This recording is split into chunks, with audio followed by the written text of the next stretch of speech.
Bismillahirrahmanirrahim. Assalamualaikum warahmatullahi wabarakatuh. Selamat pagi, salam sejahtera dan salam sehat bagi kita semua. Yang saya hormati Ibu Ketua Umum IIKPP, yang saya hormati ibu-ibu direksi dari PTPP, ibu-ibu IIKPP dan para hadirin yang saya hormati, ibu-ibu pengurus IIKPP yang berbahagia. Perkenankan, saya Roni Kartiman akan mencoba mempresentasikan tentang perawatan dan perbanyakan aglonema. Disampaikan pada pertemuan arisan rutin IIKPP. Next. Outline yang akan saya bawakan pada kesempatan hari ini yaitu tentang yang pertama sejarah aglonema. Kemudian nanti akan diperkenalkan jenis-jenis aglonema baik yang spesies ataupun hibrid, persilangan aglonema, dan materi intinya tentang perawatan aglonema serta perbanyakan aglonema. Yang pertama sejarah aglonema. Jadi aglonema ini pada awal pertama kali diperkenalkan oleh Wilhelmina Scott pada tahun 1829. Waktu itu belum ada yang dikenal kalau di Indonesia namanya Sri Rejeki, atau itu padahal nama aslinya aglonema pictum, tapi lebih dikenal dengan Sri Rejeki. Baru pada tahun 80-an pemulia aglonema Indonesia Bapak Greg Hambali mulai menyilangkan berbagai jenis aglonema spesies, dan pada tahun 1985 mulai ada hasil persilangannya yang dinamakan waktu pertama kali keluar itu aglonema Donna Carmen. Dan berikutnya yang paling terkenal yaitu aglonema Pride of Sumatra, itu dirilis tahun 88 tetapi mulai dikenalnya tahun 93. Ini di samping Bapak Greg Hambali ada beberapa pemulia aglonema. Ini contohnya ada misalnya aglonema Sanola, itu pemulianya Bapak Sukasdi, silangan dari aglonema rotundum dan aglonema alumina. Kemudian yang sekarang mulai meningkat juga aglonema Ciput, sudah mulai langka di pasaran, itu pemulianya Bapak Surakso, dan ada juga Bapak Sudadi. Kemudian yang sekarang generasi muda yang milenial, generasi penerusnya, yaitu anaknya Bapak Greg Hambali, Ibu Mia Hambali. Kemudian ada juga Bapak Barlian di Facebook, namanya Barli Aljamora. Orangnya ini yang foto di bawah yang dengan Pak Greg. Kemudian ada lagi pemulia ini dari tim Mekarsari, Bapak Ajis Natawijaya. Sekarang mulai terjun ke menyilangkan aglonema. Ini untuk pengenalan beberapa jenis aglonema spesies dan hibrida. Nah, ini ada beberapa jenis, ini bisa dilihat aja nanti dibaca karena panitia minta agak dipercepat materinya. Ini misalnya contoh aglonema spesies yang ada di Indonesia, di Thailand, di Cina, dan lain-lain. Misalnya ini di rumah-rumah penduduk di kampung biasanya banyak, ada Costatum, Opatum, Modestum, Hockerianum, Pictum, dan lain-lain. Ini bahan-bahan untuk menghasilkan aglonema-aglonema yang warna merah sekarang. Nah, aglonema merah itu keluarnya dari rotundum. Ini khas dari Sumatera. Biasanya tumbuh di bawah-bawah pohon karet. Aglonema yang rotundum ini. Kemudian sekarang tapi di lokasi aslinya hampir punah karena aglonema sekarang lagi naik daun. Jadi banyak hunter yang ngambil langsung ke lokasi dan dijual murah. Kalau misalnya pemulia kan ngambilnya hanya pucuknya aja, kemudian diperbanyak. Tapi kalau hunter-hunter itu ngambilnya langsung dengan akarnya. Jadi di lokasi aslinya sekarang mulai berkurang. Next, Mas. Nah, ini ada juga beberapa jenis aglonema spesies yang mulai langka. Ini kalau yang sekarang banyak beredar misalnya aglonema kocin kayak Suksom jaipong, kameleon, paramuai, dan lain-lain. Indukannya ini salah satunya dari Cochinense. Kemudian ada juga yang menghasilkan aglonema yang hitam. Ini namanya aglonema simplex. Kemudian ada juga silangan dari Tenuipes, biasanya menghasilkan aglonema yang warnanya parigata. Kemudian ada juga aglonema yang daunnya kecil-kecil mirip bambu. Ini namanya indukannya dari biasanya Stenophyllum. Ini bisa dilihat beberapa contoh Aglonema spesies. Next, Mas. Nah, ini beberapa aglonema hasil silangan Bapak Greg Hambali yang beredar di Indonesia. Pada tahun 85 keluar pertama kali aglonema Donna Carmen. Kemudian tahun 88 keluar aglonema Pred Sumatra, tetapi mulai dikenal pada tahun 93. Next, Mas. Ini beberapa juga silangannya yang dirilis tahun 2000, misalnya aglonema widuri. Contoh bunganya seperti itu. Ini diambil namanya dari lagunya Bob Tutupoli yang berjudul Widuri. Ada juga ini aglonema adelia. Sekarang mulai diburu orang juga karena langka dan harganya mulai naik. Ini diambil dari nama Angelis adelia, kolektor tanaman hias di Manila. Merupakan silangan dari Arotundum dan Comutatum. Ini dirilis juga tahun 2000. Ada aglonema ria, ada tiara. Ini hasil persilangannya. Misalnya yang ria itu ada namanya anaknya pegawai di Pagrek, namanya Pak Tamtudin, namanya ria, jadi diambil namanya. Kemudian ini tiara tahun 2000, sejarahnya dari nama anaknya Pak Anton Saputra. Next. Ini saya lewat aja, ada beberapa jenis tanaman hasil silangan Pagrek. Sekarang ini hampir puluhan jenis sampai ratusan jenis. Nanti ada di slide berikutnya. Next, Mas. Nah, ini misalnya tahun 2004 ada Angelina, ada Angela, Kresna, Madam Suroyo. Kemudian ada juga yang memakai nama-nama perempuan, Siti-Sitian, ada Siti Nurhalija, Siti Nurbaya, Siti Nurjana, dan New Siti. Ini lumayan harganya agak tinggi juga yang namanya Siti-Sitian ini. Next, Mas.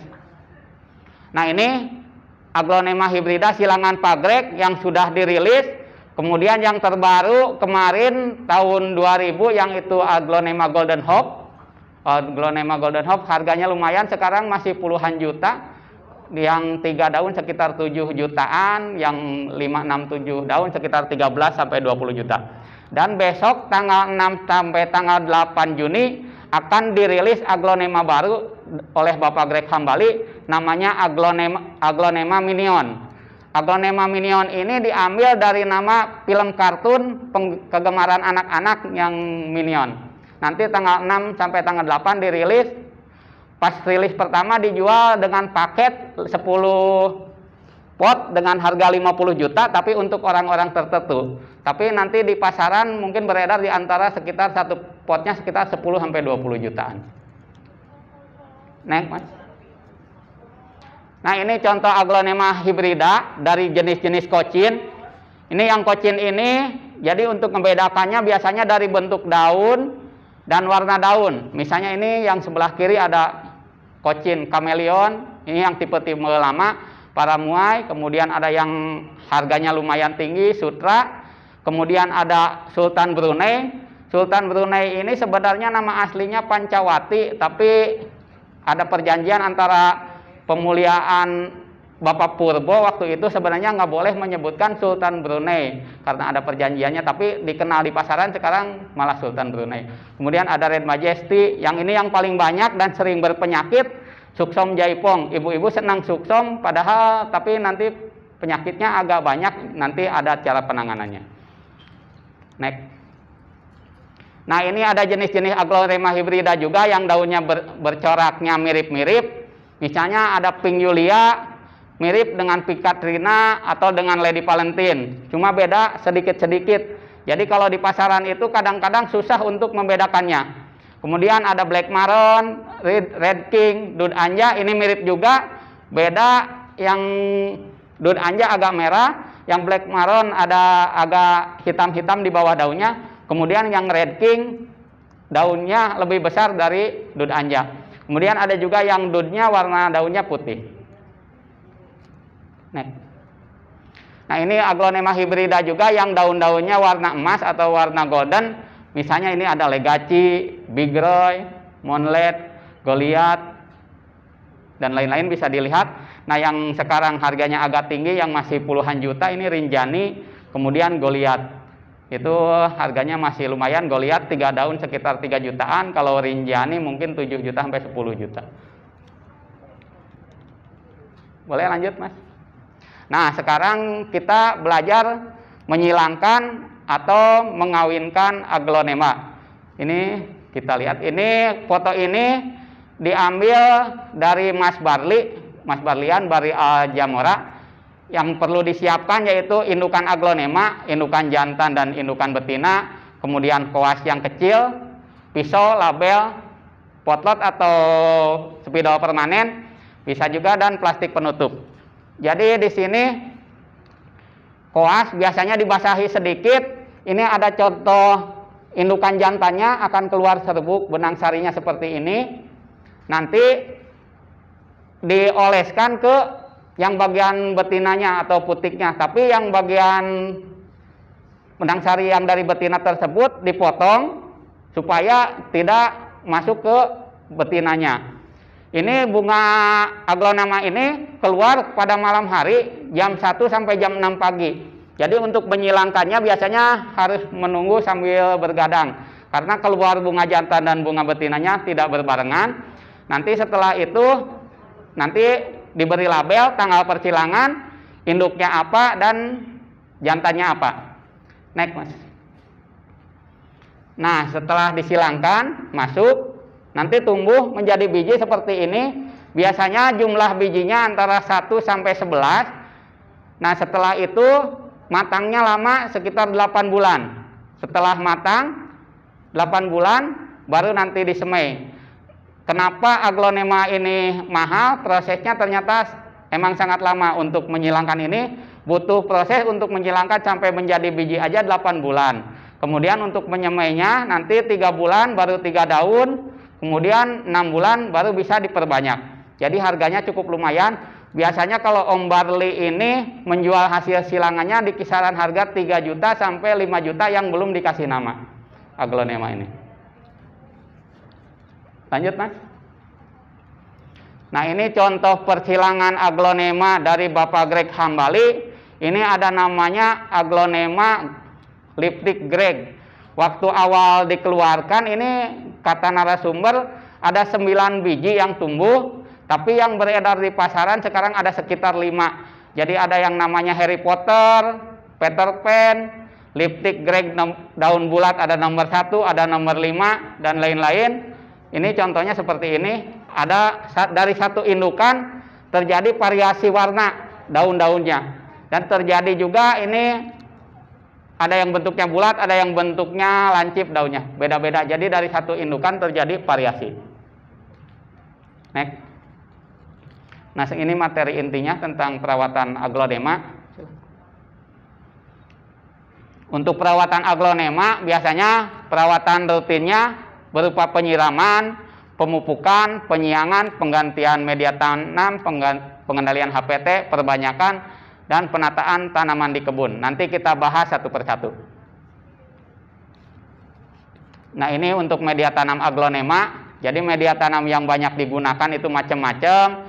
Ada arang sekam, sekam bakar, kokopit, pasir malang, kaliandra, dan lain-lain. Jadi ibu-ibu kalau mau menanam aglonema ini ada beberapa komposisi media aglonema yang biasa digunakan. Biasanya tiap daerah komposisinya berbeda. Kalau saya di Bogor dan di Ciamis biasanya menggunakan kokopit 60%, sekam bakar 20%, dan sekam mentah 20%. Tapi di daerah lain nanti bisa dicoba ini komposisi media tanamnya. Kalau daerah Jakarta mungkin nyari yang sifatnya poros, jadi airnya tidak menggenang supaya tidak busuk.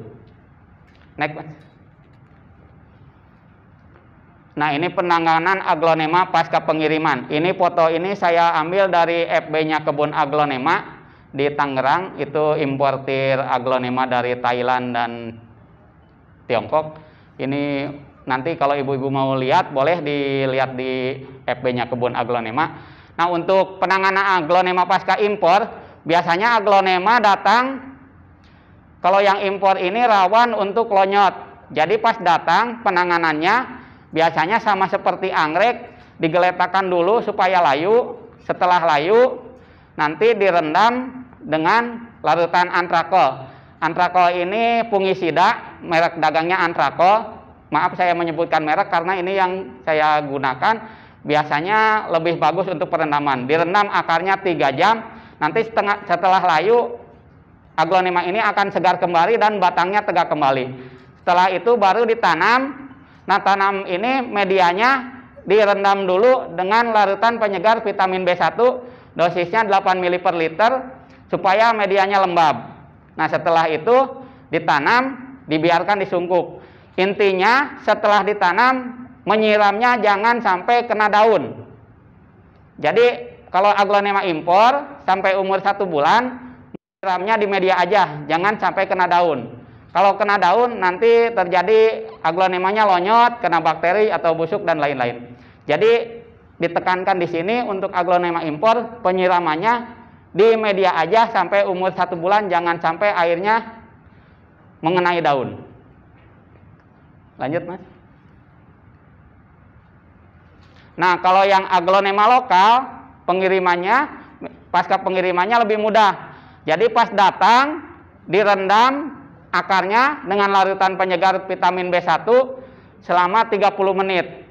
Setelah itu ditanam, bisa dimasukkan sungkup, bisa juga disimpan di tempat teduh, kemudian disemprot dengan larutan penyegar vitamin B1 ini, dosisnya 2 ml per liter selama 14 hari berturut-turut, supaya daunnya segar kembali. Lanjut. Nah, ini beberapa hama dan penyakit yang banyak menyerang tanaman aglonema.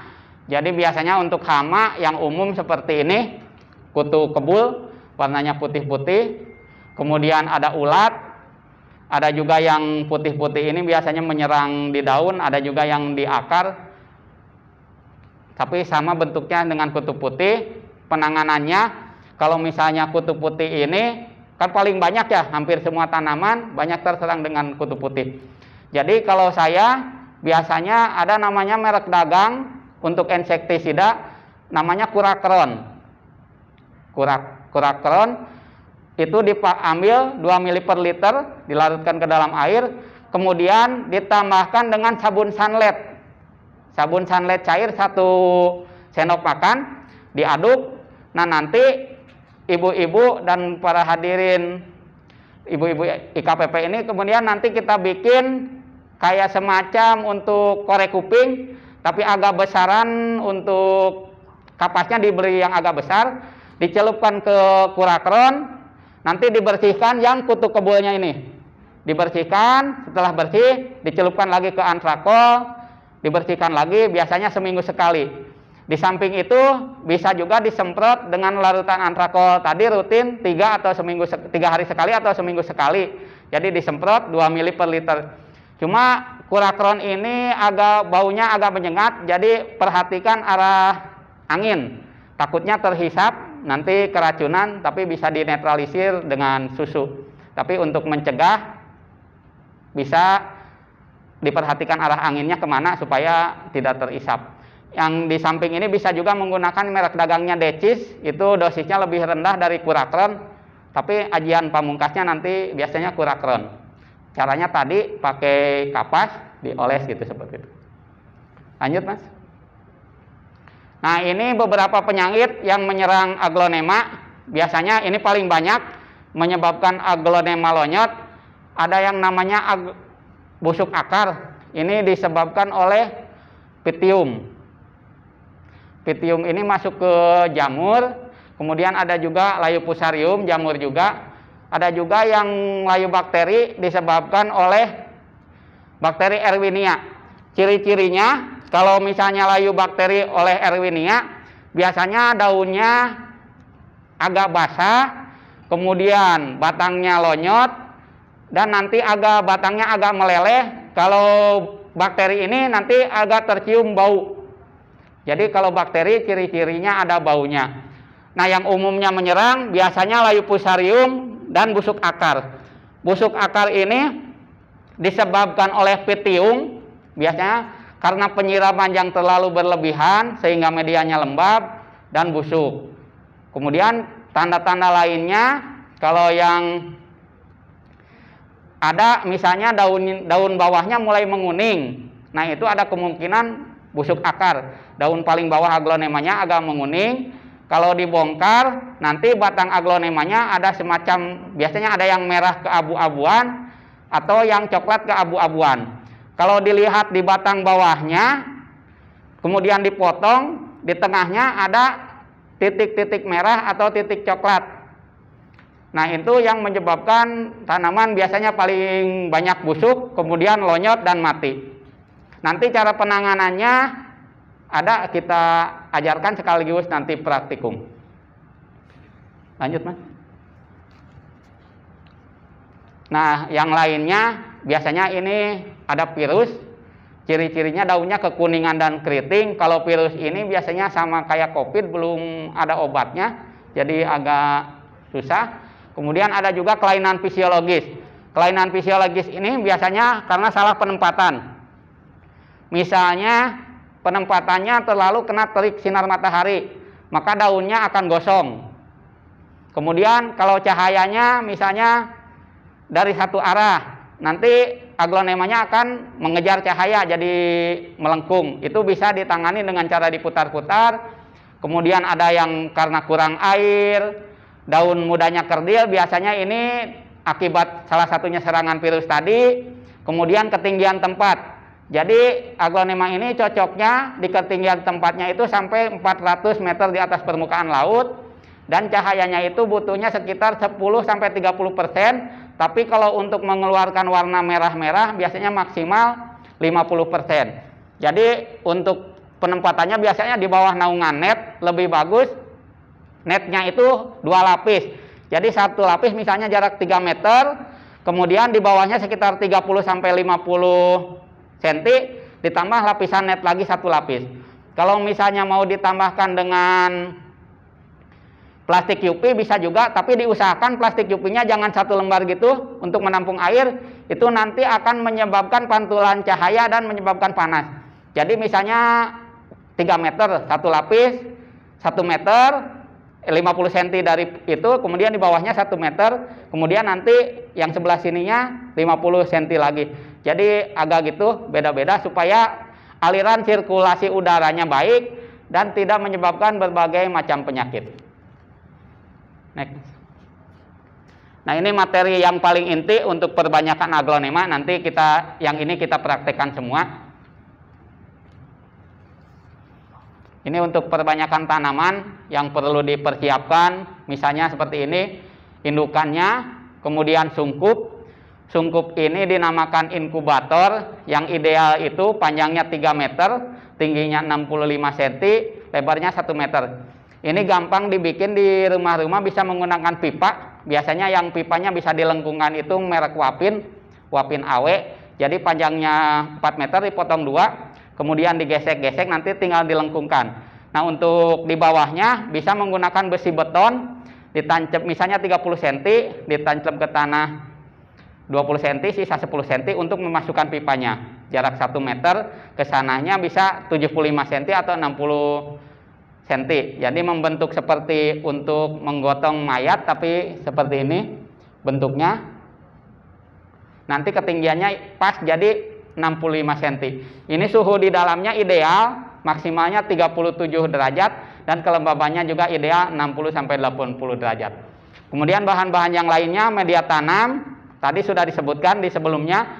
Kemudian ada larutan penyegar vitamin B1, talak. Talak ini bahan kimianya CaCO3 untuk penggumpal. Kemudian ada perangsang akar untuk menumbuhkan akar.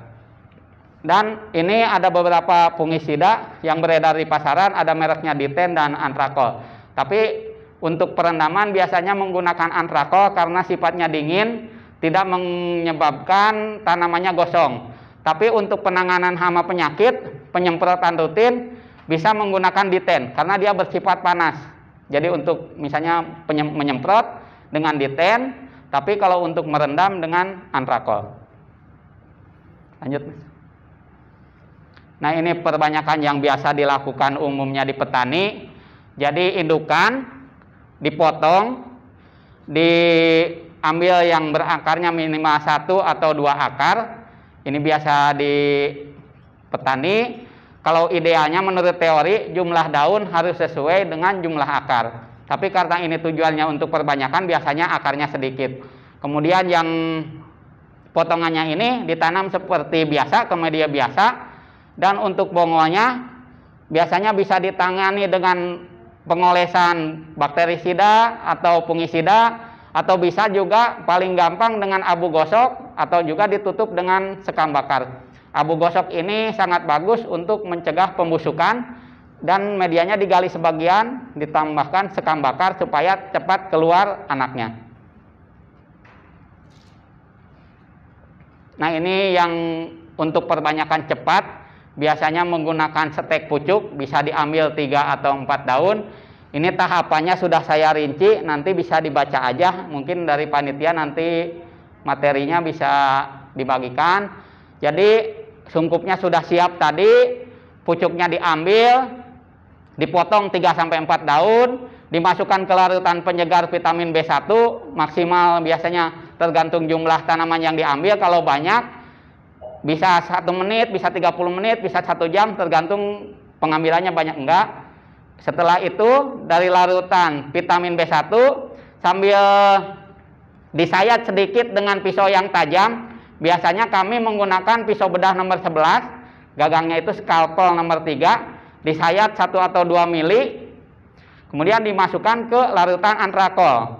Bisa 1 sampai 10 menit, di teori 10 menit, tetapi dalam pelaksanaannya yang penting semua bagian tanamannya sudah terendam dengan larutan antrakol, kemudian ditiriskan, dioleskan dengan perangsang akar, sebelum ditanam ke media. Medianya ini disiram terlebih dahulu, kemudian dibuat lubang tanam di tengahnya, supaya nanti pas memasukkan pucuk aglonema ini tidak rusak. Seperti ini dibuat lubang tanamnya, dan setelah dioleskan akar, ditanam ke media, ditekan dengan telunjuk dan ibu jari, supaya pucuknya tidak goyang. Naik, Mas. Nah, ini contoh-contohnya tadi. Dari pucuk ini, sebelum masuk ke larutan antrakol, disayat dengan mata pisau yang tajam 1 atau 2 mili, supaya kalau dilihat di dalam mikroskop, di bawah mikroskop, itu jaringannya tidak rusak. Masuk ke antrakol, dikering anginkan, dioleskan dengan perangsang akar, nanti baru ditanam di dalam sungkup. Hasilnya nanti akan seperti ini, 3-5 minggu sudah keluar akar. Seperti ini. Nanti pucuknya dari sungkup dikeluarkan, disimpan dulu di bawah naungan net atau di tempat teduh sekitar 2 minggu. Kemudian disimpan di bawah net yang biasa, 2 bulan kemudian bisa dijual atau dipotong kembali pucuknya untuk perbanyakan lagi. Lanjut. Nah, ini ada cara tradisional di petani. Biasanya kalau bahan-bahan yang tadi bikin sungkupnya susah, petani menggunakan kantong yang buat es batu. Ini untuk mencegah busuknya, petani menggunakan tanah merah. Tanah merah dibuat gundu. Setelah tahapannya sama seperti yang tadi, sampai dioleskan dengan perangsang akar, baru dimasukkan ke gundu tanah liat. Habis itu dimasukkan ke sungkup-sungkup plastik seperti ini. Dimasukkan ke sungkup plastik, hasilnya seperti di atas tadi yang sudah berakar. Naik, Mas. Ini juga ada cara stek pucuk juga. Ini untuk menangani aglonema lonyot tadi, bisa caranya seperti ini, atau untuk sarana perbanyakan juga bisa seperti ini kalau lahannya sempit. Jadi aglonema ini dipotong sama seperti tadi prosesnya sampai pengolesan dengan perangsang akar, tetapi setelah dari pengolesan perangsang akar ditanamnya di Oasis. Oasis ini merek dagangnya kalau di pasaran lebih dikenal dengan Floral Pom. Seperti ini nanti kami praktikumkan. Nah, cara nanamnya kalau yang seperti Oasis ini ditanamnya di medianya pasir malang. Medianya pasir malang. Kelebihannya dengan sistem Oasis ini daunnya tidak ada yang layu. Kalau dengan sungkup yang tadi yang 2 di atas, biasanya daun bawahnya ada yang layu atau kering. Tetapi kalau dengan oasis ini tidak ada yang layu, setelah ditanam di media pasir malang, kemudian direndam. Jadi direndam 2/3 atau 1/3 potnya sampai keluar akar. Biasanya kalau yang seperti ini agak lama keluar akarnya, untuk menembus oasisnya 2-3 bulan. Tetapi kelebihannya tidak ada daun yang layu. Nah, untuk mencegah misalnya takut ada nyamuk, jentik-jentik nyamuk atau yang lainnya, bisa ditambahkan cairan insektisida ke cairan untuk merendamnya. Ditambahkan aja misalnya tadi kurakron atau decis, diteteskan 2 mili supaya tidak ada jentik-jentik nyamuk. Kemudian ini tadi kan sudah diambil pucuknya untuk perbanyakan ya Bu. Setelah diambil pucuknya untuk perbanyakan, kalau aglonemanya tinggi, nanti kita perbanyak lagi dengan menggunakan batangnya dengan cara dipotong satu ruas yang ada mata tunas aktifnya. Jadi kalau satu pohon misalnya tadi pucuknya bisa diambil 1, kemudian ruasnya ada 7 atau 10, maka akan jadi 7 atau 10 tanaman lagi yang tumbuh. Ini dipotong seperti tadi, pucuknya sudah diambil, kemudian batangnya dipotong-potong seperti ini, satu ruas. Cara penanamannya sama, tahapannya tadi masuk ke larutan vitamin B1, ke antrakol, dioleskan dengan perangsang akar, ditanam di media yang sudah dilubangi, dimasukkan sungkup, nanti setelah 5 minggu akan tumbuh seperti paling kanan, gambar paling kanan. Satu ruas. Tapi pas di dalam sungkup nanti daun pancingnya atau yang satu daun ini biasanya layu. Lanjut.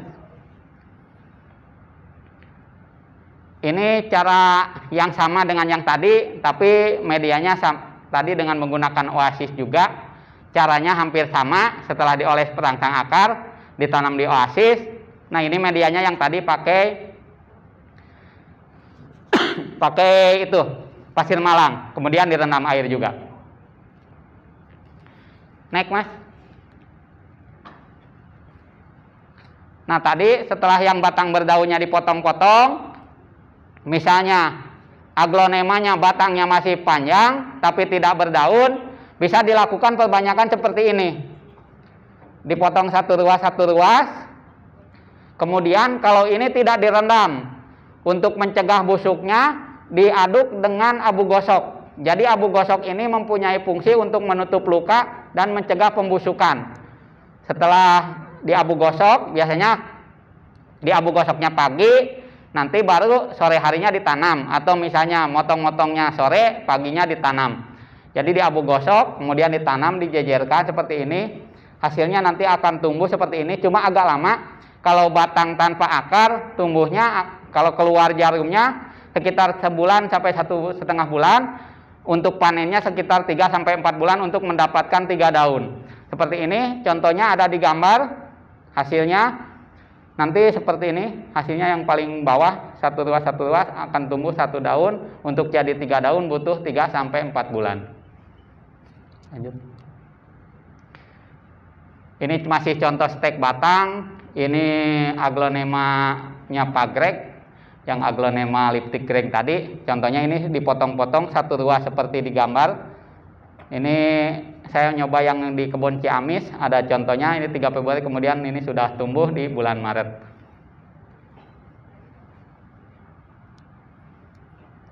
Nah, untuk penanganan tadi yang bongol, kalau ibu-ibu motong aglonema supaya anakannya keluar banyak, bisa seperti yang tadi, dioleskan dulu lukanya, medianya diganti sebagian dengan sekam bakar, nanti akan tumbuh tunas-tunas baru. Nah, tunas baru ini supaya nanti anakannya semakin banyak, pas memotong kan misalnya dari 1 indukan keluar 2 atau 3 tunas. Keluar 2 atau 3 tunas, biarkan dulu tumbuh 3-4 daun atau lebih. Nanti pemotongan berikutnya disisakan 2 ruas. Disisakan 2 ruas seperti ini supaya nanti tambah banyak anaknya. Indukannya tetap, tapi anakannya bisa dipanen terus-menerus. Ini contoh-contohnya, dipotong seperti ini. Jadi dari sini dipotong tapi disisakan 2 atau 3 ruas. Nanti dari ruas tersebut tumbuh lagi anakannya. Diambil lagi, itu untuk perbanyakan. Jadi setiap 3 bulan sekali kita bisa panen dalam jumlah banyak. Lanjut. Nah, untuk penataan ini tergantung tujuannya. Biasanya kalau tujuannya untuk perbanyakan, penataannya potnya bisa rapat. Tetapi kalau misalnya tujuannya untuk kontes, biasanya agak dijarangkan dan diputar-putar untuk menyesuaikan bentuk daunnya. Misalnya ini saya ambil dari fotonya Pak Gunawan Setiono, kemudian Mbak Paula, dan teman-teman yang atas punya saya sendiri. Ini dari fotonya Pak Greg. Ini contoh kontes. Jadi kalau misalnya ibu-ibu punya aglonema yang baik, tidak usah berpatokan aglonema murah atau misalnya aglonema mahal, tapi bentuknya bagus, bisa diikutkan kontes. Nah, syarat-syarat untuk kontes ini misalnya ini penilaiannya. Jadi tekstur, ketebalan daun dan permukaan daun dinilainya 20%. Kemudian bentuknya, misalnya tadi lilitannya, daunnya bentuknya bagus, itu 30%. Nah, kalau Mbak Paula biasanya diurut. Jadi tangkai-tangkai daun ininya kalau ingin membentuk agak diurut-urut biar membentuk gitu, tapi harus rajin. Kemudian ada kelangkaannya 10%, kesehatannya 10%, dan nilai keseluruhan misalnya yang bagian-bagian lainnya, keserasian, kekompakan dan lain-lain 30%. Next, Mas.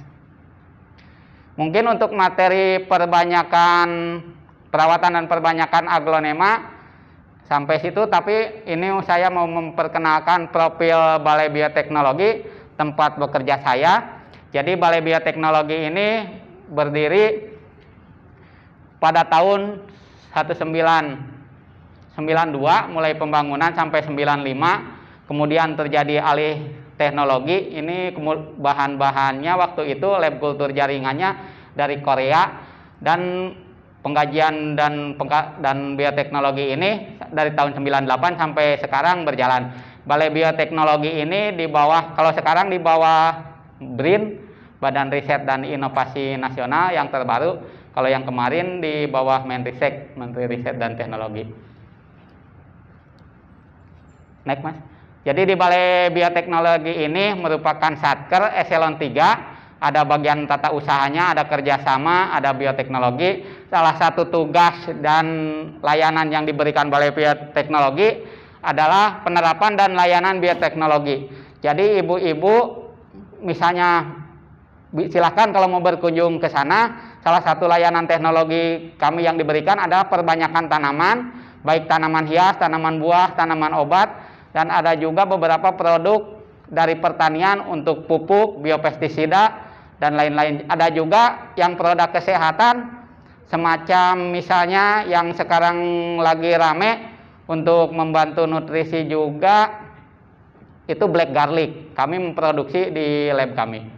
Lanjut, Mas. Ini fasilitasnya, yang sebelah sini lab genetik. Untuk fermentasi ini kerjasama dengan Kementerian Kesehatan untuk memproduksi obat-obatan. Jadi di kami memproduksi serbuknya, misalnya serbuk kina, kemudian nanti dari Kementerian Kesehatan yang membuat obatnya. Yang kalau bioteknologi industrinya yang genetik, misalnya penembak kalau di tanaman, penembakan dengan partikel bombardment untuk mengubah susunan genetik agar menjadi misalnya tanaman parigata atau tanaman loreng-loreng, atau mengubah susunan gennya biar berubah lah kayak cloning gitu. Lanjut, Mas. Kalau ini yang fasilitas yang ada di Balai Bioteknologi Pertanian dan Agromikrobiologi. Fasilitasnya berupa lab kultur jaringan, greenhouse, kemudian screenhouse, open area, dan lain-lain. Ini lab kultur jaringannya kapasitasnya 2 juta bibit per tahun. Ada di dalamnya ada bermacam-macam tanaman hias, tanaman perkebunan seperti sawit, karet, tanaman hiasnya anggrek, aglonema, anthurium, dan lain-lain. Kalau tanaman obat, kami mengerjakan tanaman-tanaman yang berhubungan dengan kanker, misalnya keladi tikus, temu lawak, temu ireng, dan lain-lain. Kemudian kalau yang berhubungan dengan biofuelnya ada nyamplung, kemudian jarak pagar, ada juga yang saya lupa namanya, ada satu lagi yang sedang dikembangkan. Ini ada beberapa jenis tanaman untuk biofuel, tapi yang paling kelor yang paling utama sekarang lagi dikembangkan kelor. Selain untuk biofuel, kalau kelor banyak fungsinya yang lain. Lanjut, Mas. Lanjut. Nah, ini fasilitas yang ada di Balai Bioteknologi. Ini sarana perbanyakannya yang di lapang. Ada greenhouse, ada screenhouse, ada kebun anggrek, ada kebun aglonema di sana. Silakan kalau mau berkunjung. Lokasinya di Gedung 630, kawasan Puspitek Serpong. Masuk di kawasannya Gedung 630. Nanti bisa keliling-keliling, kami antar kalau mau lihat-lihat fasilitas dan yang ada di sana. Lanjut. Ini beberapa produk yang kami tawarkan untuk kerjasama. Ini yang di bioteknologi industrinya biasanya yang berhubungan dengan rekayasa genetik, mikrobiologi.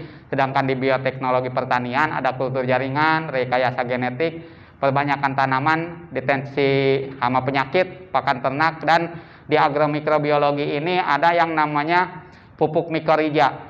Jadi pupuk mikorija ini mempunyai fungsi untuk mengurangi pemakaian pupuk yang umum sampai 50%. Jadi di tanamannya misalnya aglonema pas nanam dikasih mikorija 3 gram, nanti jamur mikorijanya ini masuk ke jaringan akar muda. Kalau dilihat di bawah mikroskop nanti akan kelihatan hipa-hipanya. Nah, ini membantu untuk penyerapan unsur hara, misalnya unsur P atau unsur N, dan menghemat pupuk. Jadi jarak radiusnya bisa sampai 200 meteran penyerapan pupuknya. Biasanya digunakan untuk tanaman-tanaman perkebunan. Pemakaiannya cukup sekali, jadi sekali untuk seumur hidup tanaman. Misalnya kelapa sawit umurnya 30 tahun, pemberian mikorijanya pas di bibit aja cukup sekali. Nanti dia akan menyebar sendiri di jaringan akar. Nah, ini contoh-contoh kerjasama. Ini di Malang, perbanyakan benih kentang. Jadi kami memproduksi kerjasama dengan swasta dan Pemda, memproduksi bibit kentang G0, G1, G2, dan G3. Lanjut.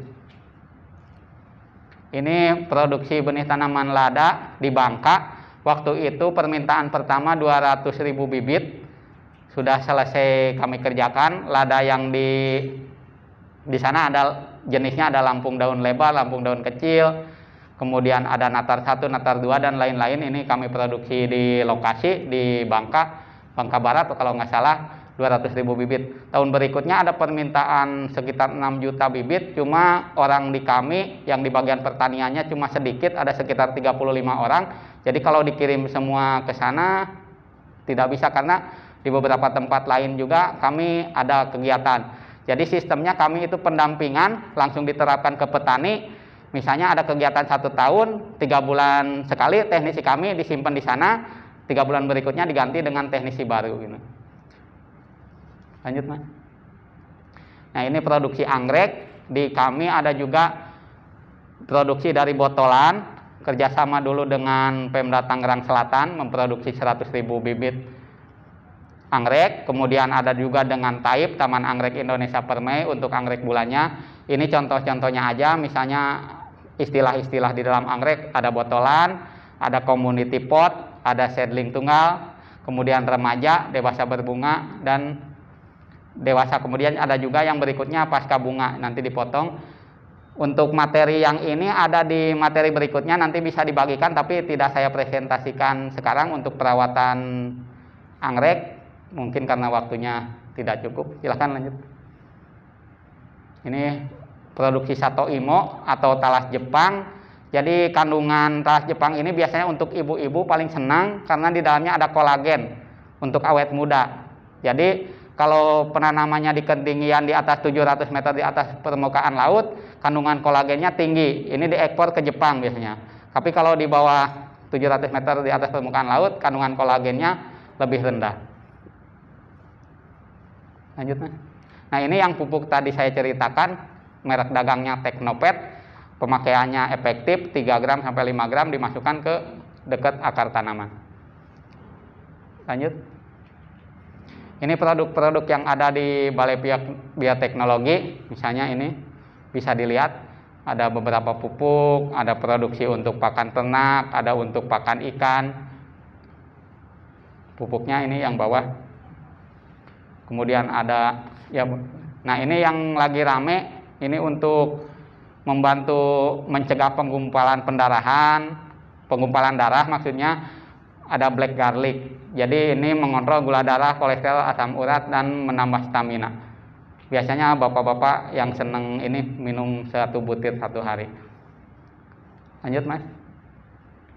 Kemudian kami juga ada kerja, bukan BPPT, tapi ini saya ada masuk di Paguyuban Petani Tanaman Hias Sukamantri, bertempat di Kebun Percobaan di Sukamantri IPB. Kami menggunakan lahan IPB dan di bawah binaan IPB menggunakan lahan seluas 6 hektar.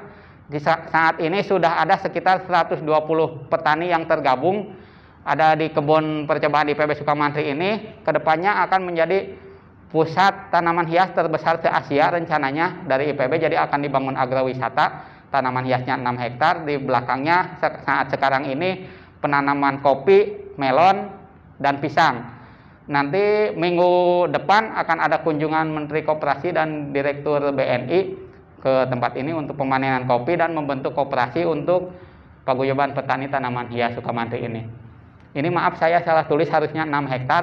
Jadi di paguyuban ini seperti yang video tadi pagi diputar, ada 120 petani, ibu-ibu bisa keliling, semua tanaman hias ada di sini, mulai aglonema, calathea, kuping gajah, montera, dan lain-lain. Boleh nanti berkunjung, tinggal di Google Map aja Kebun Percobaan IPB Sukamantri, atau bisa Mekar Surip Nursery Bogor, Tiara Nursery Bogor, dan lain-lain. Lokasinya sama, nanti bisa keliling, berkunjung dari jam 8 sampai jam 5 sore, boleh masuk ke lapak petani, ada 120 lapak. Harganya harga petani, ini ekonomis. Mungkin sementara untuk materi sampai sini dulu. Ini kontak person saya, FB, YouTube, dan lain-lain. Sekarang kita lanjutkan untuk praktikumnya. Terima kasih. Assalamualaikum warahmatullahi wabarakatuh.